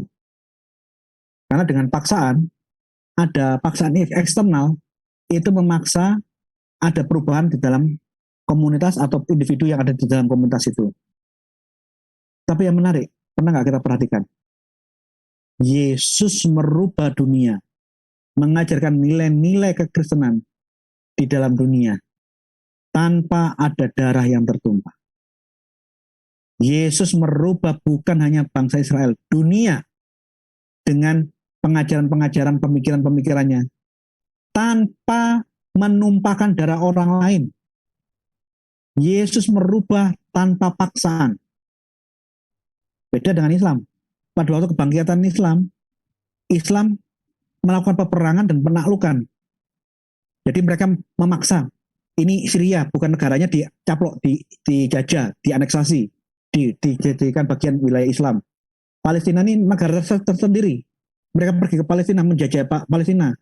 Palestina dijajah, diberi pajak, disuruh bayar. Dijadikan bagian negara Islam. Jadi ada proses kekerasan. Dan di dalam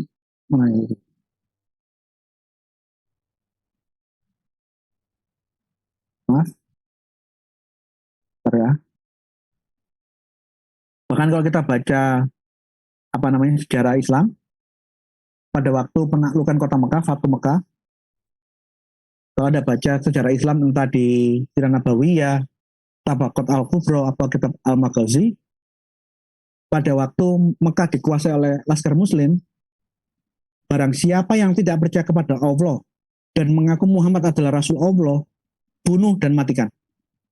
Ini terjadi pada waktu di Fatu Mekah. Jadi harus percaya kepada Allah dan percaya Muhammad adalah Rasulnya kalau kamu mau hidup. Kalau kamu tidak mau hidup, tidak mau percaya kepada Allah dan tidak mengakui Muhammad adalah Rasulnya, mati.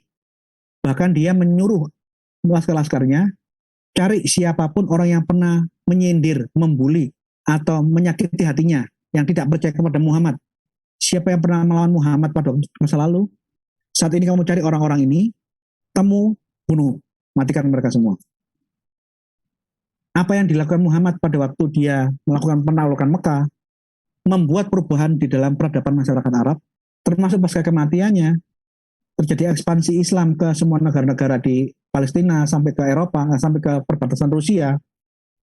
Apa yang dilakukan Islam dengan segala macam syariat dan undang-undang paksaan yang memaksa itu dalam tanda kutip, benar-benar menjadikan suatu perubahan. Karena daerah yang dijajah, yang dianeksasi itu, di zaman itu mayoritas adalah Kristen. Negara-negara Kristen di Timur Tengah dicaplok, ditaklukkan dengan kekerasan, dan diislamkan menjadi wilayah Islam. Dan bagi kelompok-kelompok Islam kafah yang sekarang muncul di Indonesia, mulai banyak menjamur, mereka ingin mengembalikan kejayaan, perilaku, kebudayaan untuk kembali menghidupi kejadian-kejadian di abad ke-7. Jadi kita hidup di abad ke-21, oleh kelompok-kelompok Islam kafah itu ingin mengembalikan kita mengikuti sunnah-sunnah yang konteks sejarahnya itu di abad ke-7. Jadi kalau di dalam Islam kafah, mereka mengajarkan harus memanjangkan jenggot, ini ada sunnahnya. Kubur bisa dicukur. Cepok dengan batu itu lebih mulia, itu sunnah. Kalau cepok dengan air itu ya makro. Dengan sapu tangan dengan tisu itu makro. Tapi kalau dengan batu cepoknya itu lebih lebih tinggi lah derajatnya. Mempraktekkan penyenggamaan terhadap budak-budak, hamba sahaya dan tawanan-tawanan perang. Bahkan mempromosikan sunnah Muhammad mengenai meminum kencing unta. Jadi mereka berusaha mengembalikan dan menghidupi sunnah untuk kembali dalam kondisi situasi masyarakat abad ke-7 di Timur Tengah. Ini kelompok-kelompok Islam kafah. Contoh, pada waktu kebangkitan Islam, mengenai pembunuhan-pembunuhan terjadi, bahkan termasuk nenek-nenek dibunuh.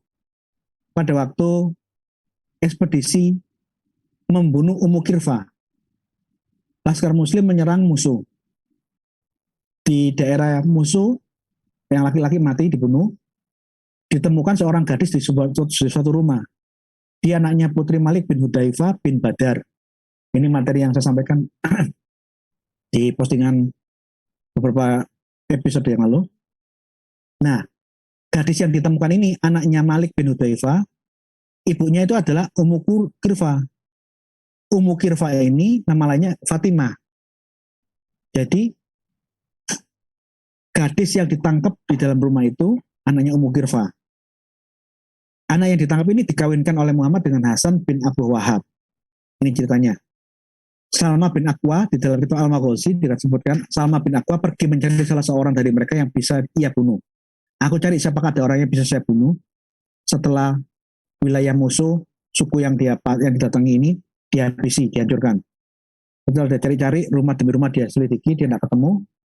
Ia teliti dalam mencari dan ia menangkap seorang gadis, Putri Malik bin Hudzaifah bin Badar, yang ia temukan di dalam suatu rumah mereka. Ibu gadis itu adalah Ummu Kirfa, bapaknya adalah Malik bin Hudzaifah, ibunya adalah Ummu Kirfa.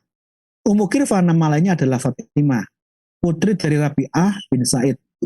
Dan mereka melakukan penjarahan setelah membunuh, menghancurkan lawannya, melakukan penjarahan.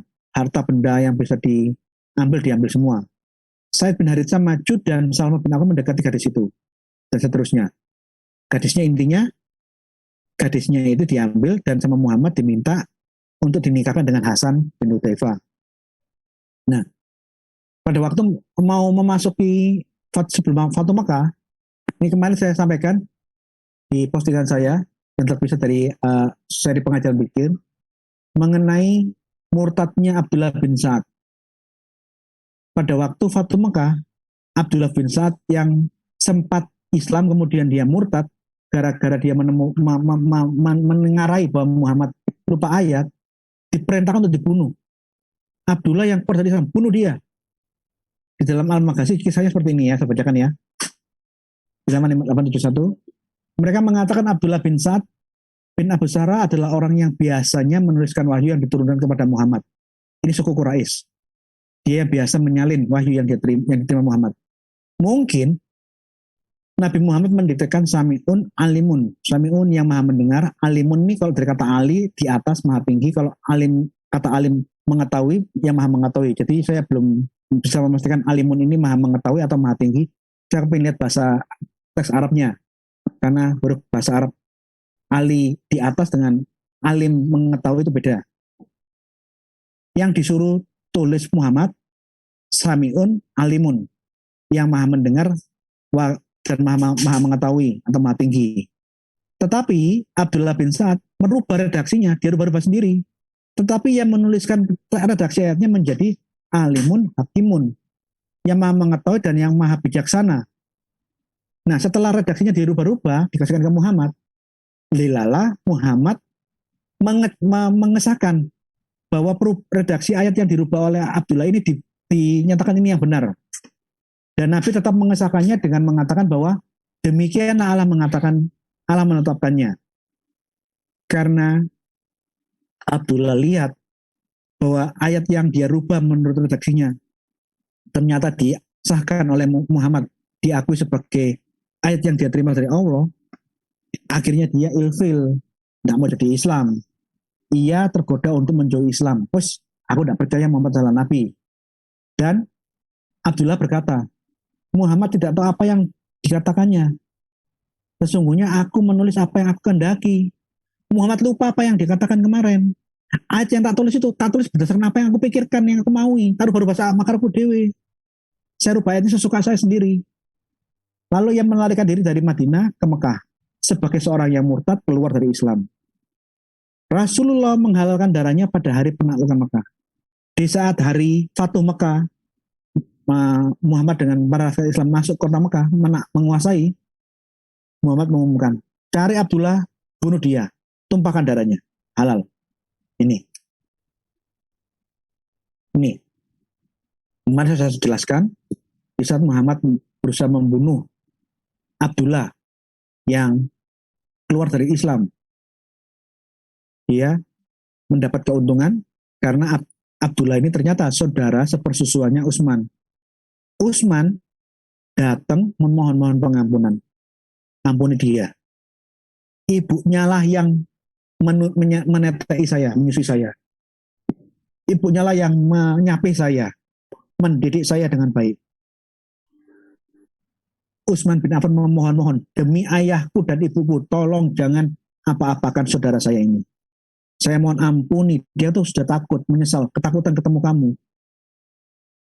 Intinya, atas usaha gigih dari Utsman bin Affan, khalifah ketiga, akhirnya Muhammad tidak jadi tidak mengurungkan niatnya untuk menumpahkan darahnya si Abdullah. Intinya begitu. Tapi sebelumnya diinstruksikan bunuh. Nih.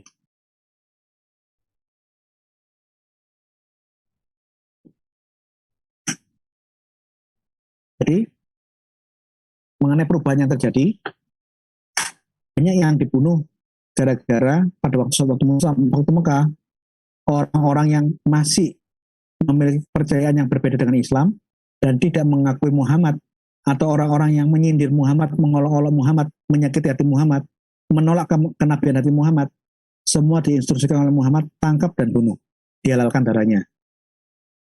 Termasuk begitu negara-negara Kristen di Arab pada abad 7, 8, 9, 10 dikuasai oleh Islam dan diberlakukan syariat Islam, undang-undang itu melakukan pemaksaan yang bisa merubah situasi masyarakat Islam dari yang awalnya mayoritas Kristen menjadi yang saat ini yang kita bisa lihat.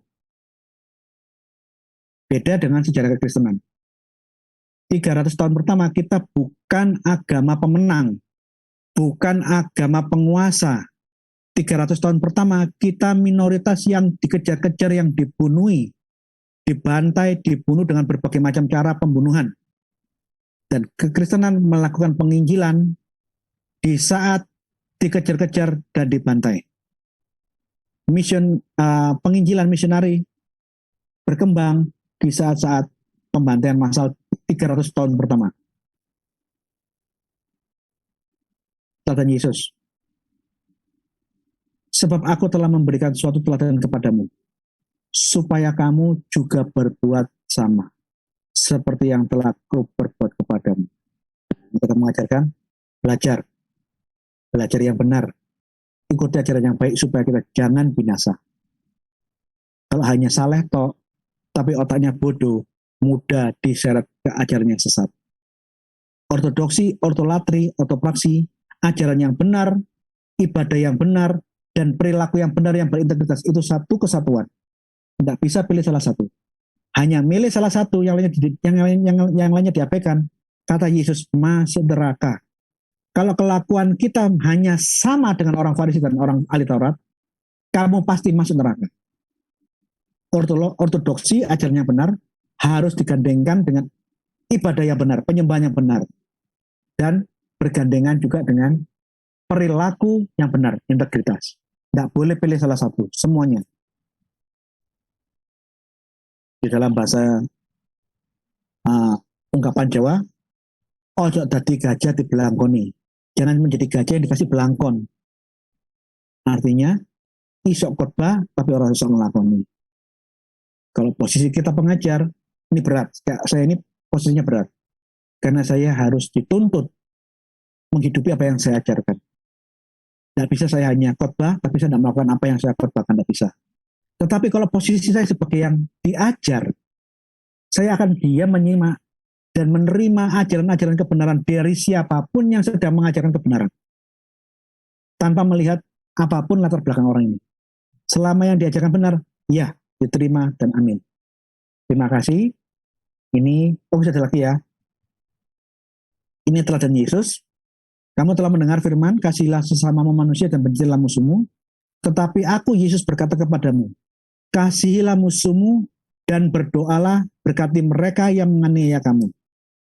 Karena dengan demikian, kamu menjadi anak-anak Bapamu yang di surga, yang menerbitkan matahari bagi orang yang jahat dan orang yang baik, dan menurunkan hujan bagi orang yang benar dan orang yang tidak benar. Apabila kamu mengasihi orang yang mengasihi kamu, apa upahmu? Bukankah pemungut juga berbuat demikian? Nah, ini teladan Kristus, bahwa kita harus mengasihi orang yang berbuat jahat. Kalau hanya mengasihi orang yang berbuat baik kepada kita, apa upahnya? Semua orang juga melakukan yang berbuat baik kepada yang berbuat baik kepada kita. Kita harus mengikuti teladan Yesus, mengasihi musuh, bahkan kalau di dalam tulisannya Paulus, berdoalah kepada orang yang menganiaya, memberkati kita. Karena di dalam Islam, teladannya bukan Yesus Kristus, karena mereka tidak menjadikan Yesus sebagai teladan yang utama, entah teladan yang kesekian. Teladan utama di dalam Islam adalah Muhammad. Perilaku, tutur kata, tingkah lakunya itu yang menjadi teladan buat umatnya, Muhammadin, agamanya Muhammad, umatnya agama Muhammad. Apa yang dilakukan Muhammad itu benar, itu satu sunnah. Kalau dilakukan, ini mendapat pahala. Jadi, sunnahnya Muhammad katakan, sebaik-baiknya umatku adalah orang yang memiliki banyak istri. Di dalam hadis, siapa yang memiliki banyak istri itu umat yang terbaik. Sebaik-baiknya umatku adalah umat yang memiliki banyak istri. Termasuk pada waktu Khalid Basalamah ditanya, kenapa di dalam Islam boleh meniduri budak? Jawaban Khalid Basalamah apa? Loh, itu hukum Allah. Kamu jangan lagi mempertanyakan kenapa hukum Allah begini, kenapa begitu. Nggak usah tanya-tanya. Allah menetapkan seperti itu, ya sudah dilakukan. Muhammad melakukan. Hafsah itu Hafsah. Maria Al-Qibti itu budak. Itu diduri oleh Muhammad. Dan ayatnya juga ada di surah An-Nisa dan Al-Mu'minun nomor 5, nomor 6. Barang siapa yang menghina Muhammad, seperti yang kita dapat lihat di dalam kitab-kitab sirah, di Sirah Nabawiyah, Tabaqat Al-Kubra atau Kitab Al-Maghazali, siapa yang menyakiti hati Muhammad, menghina Muhammad, menolak, tidak percaya Muhammad adalah Nabi, bunuh. Termasuk sekarang, jika ada orang-orang Kristen yang mungkin salah ngomong, kalimatmu menghina Muhammad, tidak menghormati Muhammad, kamu bisa mati dibunuh. Karena memang apa? Itu memang sudah aturan. Keteladanannya Muhammad menginstruksikan siapa yang menghina, menyakiti hatinya pada waktu Mekah harus dibunuh. Ini akan diteladani sampai hari ini. Barang siapa yang murtad keluar dari Islam dibunuh. Kita masih mending karena kita tidak menerapkan syariat Islam. Yang saya tolak pasti saya tolak. Tetapi arah untuk ke arah syariat itu kelihatannya ada. Kalau sampai negara ini menjadi negara syariat, siapa yang bertobat meninggalkan Islam, murtad mendapat hidayah, dijamah Roh Kudus menjadi Kristen, halal darahnya, dia pasti dibunuh disembelih. Ya, tapi ya repot. Kenapa? Ini adalah paradigma agama Islam yang tentu saja kalau kita lihat dari paradigma kita agak aneh. Bagi Islam, semua yang ada yang kita diskusikan malam hari ini itu ajaran Islam yang rahmatan lil alam, ini agama damai. Islam itu agama damai semesta alam. Jadi kalau ada perbedaan makna damainya Islam dengan damainya Kristen, ya itu nanti wajar lah, karena di dalam agama itu punya parameter dan standarnya berbeda-beda. Setidaknya malam hari ini kita mendiskusikan tentang filsafat dan memahami keteladanan agama masing-masing, supaya di saat diskusi dengan lintas agama jangan ada fitnah di antara kita. Itu aja, terima kasih. Saya serahkan kembali kepada moderator. See you minggu depan. Baik, terima kasih Pak Gracia. Teman-teman, sebelum kita memasuki sesi tanya-jawab, sesi selanjutnya, berikut di layar kami tampilkan jadwal kegiatan di Keluarga Imam Rasuli. Silakan teman-teman bagi yang membutuhkan agar tidak ketinggalan pengajaran-pengajaran yang lainnya, silakan di screenshot. Jadi dari hari Sabtu sampai hari Sabtunya lagi kita semuanya penuh di sini, jam-jamnya sudah tertera masing-masing di layar masing-masing, silakan di screenshot. Baik teman-teman, jangan lupa juga untuk subscribe pada channel Pak Gracia Pelo, channel Inyo Manis, dan channel yang ikut merilai sesi pengajaran malam ini, Keluarga Imam Rasuli Official. Bagi teman-teman yang butuh buku teknik-teknik apologetika atau buku-buku karangan Pak Gracia Pelo, bisa mendapatkannya di Tokopedia dengan toko www.tokopedia.com/Inyo Manis. Di dalamnya juga ada terdapat kaos-kaos bergambar kaligrafi Arabik yang Alkitabiah, dan tersedia juga untuk ukuran kecil sampai ukuran jumbo. Silakan teman-teman bagi yang membutuhkan silakan dipesan di toko Pak Gracia Pelo. Selanjutnya bagi teman-teman yang mau bergabung dengan kami di Keluarga Imam Rasuli, bisa melalui di layar ini, bisa di screenshot juga sebelah kanan bawah itu adalah melalui website kita di www.imamrasuli.com, atau yang di sebelah kiri melalui aplikasi Telegram t.me/Keluarga Imam Rasuli, dan masing-masing juga sudah ada barcode-nya, tinggal di scan dan langsung bergabung dengan kami. Berikut, apabila teman-teman yang sudah bergabung, bisa kita bergabung juga bersama kami di Zoom, sersan Keluarga Imam Rasuli 24 jam, ID dan password sudah tertera di layar masing-masing, bergabung dengan kami. Dan apabila ada kendala melalui pengajaran atau website untuk belajar otomatis, teman-teman bisa menghubungi para admin di sersan care 24 jam, nanti teman-teman admin bisa membantu untuk menyelesaikan masalahnya. Terima kasih semuanya. Kita lanjut ke pertanyaan. Silakan Bang Daniel untuk bacakan pertanyaan atau mungkin ada informasi tambahan. Silakan Bang Daniel. Terima kasih Pak Yanfit. Saya akan membacakan pertanyaan yang sudah masuk. Shalom Pak Gracia, nanya dong. Apa perbedaan mendasar antara penjajahan Belanda yang menaklukkan suatu wilayah dengan penaklukan yang dilakukan Nabi Muhammad dan pengikutnya? Karena kita tahu selama ini banyak sejarah yang diputarbalikkan oleh polemikus bahwa penjajah Belanda itu seperti mewakili umat Kristen, padahal Tuhan Yesus tidak mengajarkan itu. Terima kasih, Pak. Motivasi penjajahan VOC itu hanya murni ekonomi. Yang menerapkan Gold, Gospel, and Glory itu Spanyol Portugis. Pada waktu Belanda menjajah Indonesia, tidak pernah Indonesia dijajah 350 tahun, tidak pernah tuh hoax. Yang dijajah 350 tahun itu hanya Ambon. Ambon yang didatangi Belanda sejak 350 tahun. Kenapa? Karena di zaman itu harga pala di Eropa itu sangat-sangat mahal. Di dalam sebuah majalah di di Lion Air, waktu saya naik pesawat Lion Air, saya baca majalah Lion Air. Di dalam majalah itu diungkapkan di abad itu, di zaman itu, satu karung pala dari Ambon, harganya di Belanda, kita bisa beli apartemen mewah beserta furniture yang luks dan live in selama 1 tahun dengan berfoya-foya.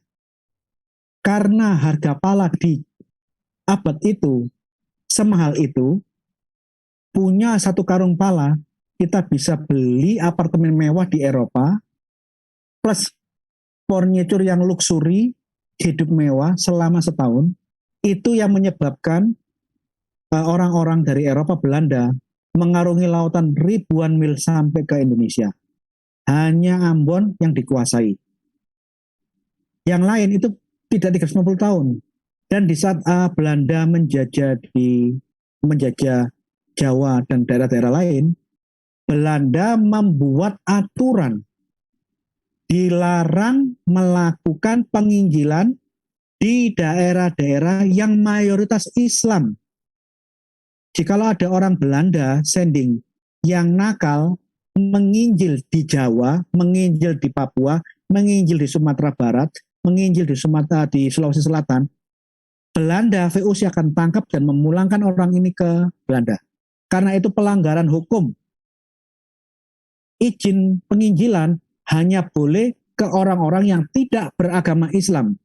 Artinya sejak awal, niatnya Belanda bukan mencari jiwa, nggak ada hubungannya. Dia menjaga stabilitas. Kalau sampai penginjilan masuk ke daerah-daerah yang sudah ada Islam, akan menjadi cekcok berantem, mengganggu ekonominya dia. Daripada nanti jadi masalah, saya larang. Ini ada undang-undangnya. Coba kalian cari undang-undang VOC pada waktu zamannya Belanda.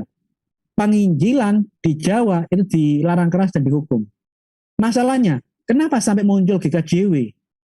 Ada gereja-gereja Kristen di Jawa Timur, di Jawa Tengah, GKJ. Itu bukan karena pendeta-pendeta Belanda yang mengabarkan Injil. Kalau kita belajar sejarahnya aneh. Karena Kiai Tunggul Wulung itu mantan santri. Namanya kalau salah Abdullah atau siapa gitu. Dia mantan preman, dia mantan santri, terus dia jadi preman, pemimpin perampok, dan dia mau bertapa di Gunung Kelut. Di saat dia bertapa di Gunung Kelut, dia dapat wangsit. Lihat, apa yang kamu cari itu ada di bawah tempat dudukmu. Begitu dia lihat, apa yang dituju ada secari kertas dengan tulisan. Dan dia tanya, saya tidak bisa baca. Saya tidak ngerti maksud tulisan yang di kertas yang saya duduk ini apa. Kalau kamu mau tahu arti tulisan ini, pergi ke Wojowarno, ketemu Tuan Kulen. Akhirnya si Kiai Tunggul Wulung, Kiai itu nama orang yang pandai, bagi orang-orang Jawa kuno itu orang yang pandai berilmu, dipanggil Kiai. Kiai saat ini artinya Muslim. Di zaman Jawa yang dulu, dalam budaya Jawa yang dulu, Kiai belum tentu Muslim. Bisa jadi dia orang Kejawen, orang Kristen, atau orang agama Islam. Nah, si Kiai Tunggul Wulung datang ke Wojowarno, nemuin Tuan Kulen, masuk ke rumahnya, naik lewat pintu. Dia menggunakan ilmu. Loh, apa nggak keliru wangsit saya? Saya disuruh cari jawaban dari kertas yang saya duduk ini ke orang ini. Ini kan orang Belanda. Apakah orang Belanda ini punya ilmu kekanuragan seperti saya? Tak tes. Aku ngerampok maling di mana-mana, orang nggak bisa lihat saya masuk. Aku akan masuk rumahnya orang ini, Tuan Kulen, lewat pintu. Tuan Kulen lagi duduk di situ. Dia masuk manjat pintu. Begitu manjat pintu ditegur. Ada apa kisah nak? Apa kamu nggak tahu pintunya di sebelah mana? Kenapa kamu masuk rumah saya kok lewat pintu situ? Kok lewat jendela nggak lewat pintu? Terus dia kaget. Langsung dia hormat. Maafkan kelancangan saya. Saya hanya menguji apakah kamu bisa melihat saya masuk apa tidak. Kenapa?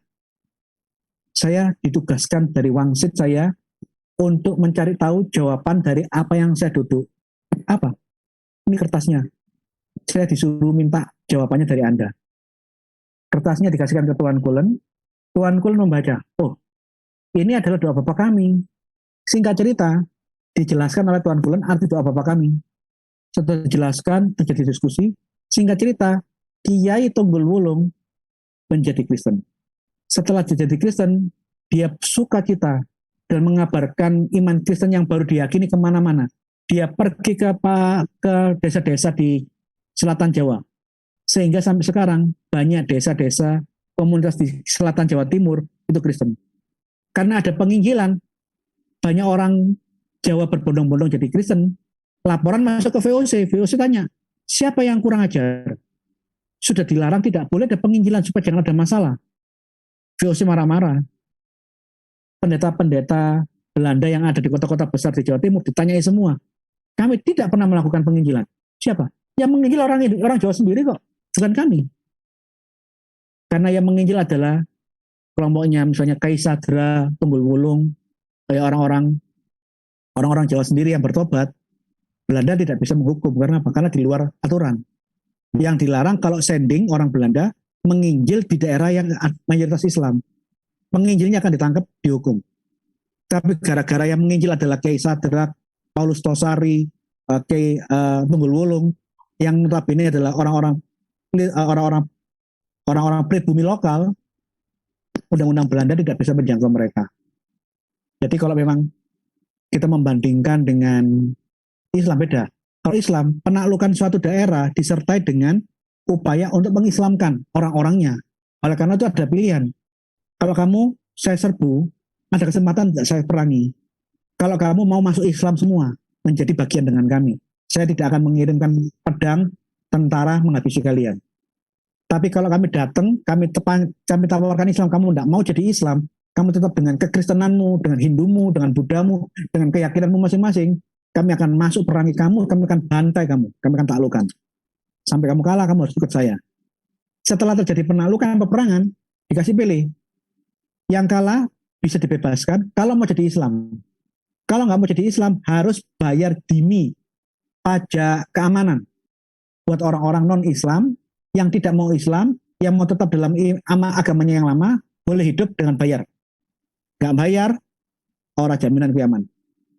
Mau aman, bayar. Demi, isya. Jadi kalau kita lihat motivasinya, sama. Ingin menguasai ekonomi. Tetapi bedanya, Belanda yang tamak dengan penaklukan-penaklukan Islam yang dilakukan oleh Muhammad dan pasca Muhammad, itu disertai dengan Islamisasi. Di Belanda, orang mau jadi Kristen boleh, kalau itu agama-agama suku. Oleh karena itu, izin penginjilan di zamannya Belanda, ada bukunya namanya Oudges. Oudges itu buku sejarah yang ditulis oleh T.H. van den Ende tentang dokumen-dokumen Belanda masa lalu tentang yang mengizinkan penginjilan. Penginjilan hanya boleh ke NTT, hanya boleh ke Ambon, hanya boleh ke Sulawesi. Itu pun bukan di Sulawesi Selatan, di Toraja ke atas atau ke Manado. Ke daerah-daerah agama suku yang belum mengenal agama Islam.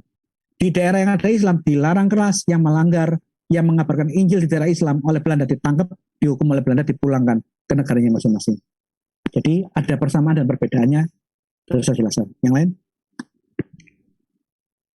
Ya, terima kasih Pak Gracia. Itu pertanyaan yang sudah masuk sampai saat ini. Saya akan memberikan pengumuman tambahan sedikit.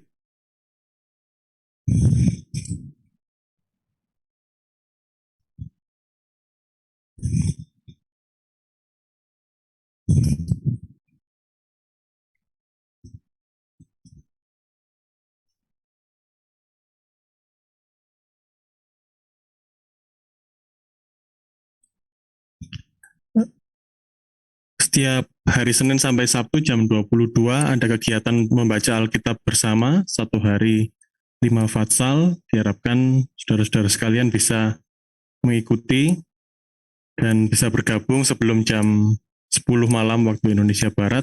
Dan sekali lagi, mari bergabung bersama dengan kita, Keluarga Iman Rasuli, di bit.ly/join-gear. Itu pengumuman tambahan yang bisa saya sampaikan. Mungkin ada closing statement, Pak, sebelum kita menutup kegiatan kita. Masih di mute, Pak. Jadi mengenai pertanyaannya Ibu yang minggu lalu, sehingga gara-gara pertanyaan Ibu di minggu lalu, saya buatkan tambahan seri tentang filsafat. Itu artinya, iman Kristen tidak tunduk dengan hukum-hukum rasionalitas. Tetapi bukan berarti orang Kristen percaya bodoh-bodoh dan tidak menggunakan akal. Iman Kristen sesuai, cocok dengan rasional, bahkan banyak hal yang melampaui rasional. Melampaui rasional bukan berarti irasional. Banyak sekali pengajaran-pengajaran yang tidak diungkapkan jelas di dalam tulisan-tulisan para rasul, pengajaran Yesus dan tulisan-tulisan para nabi, yang jelas-jelas mengajarkan suatu filsafat yang sangat dalam. Inti yang saya ingin sampaikan adalah cuma satu. Orang Kristen harus tinggi iman, tinggi ilmu, ojo goblok, dan tinggi pengabdian.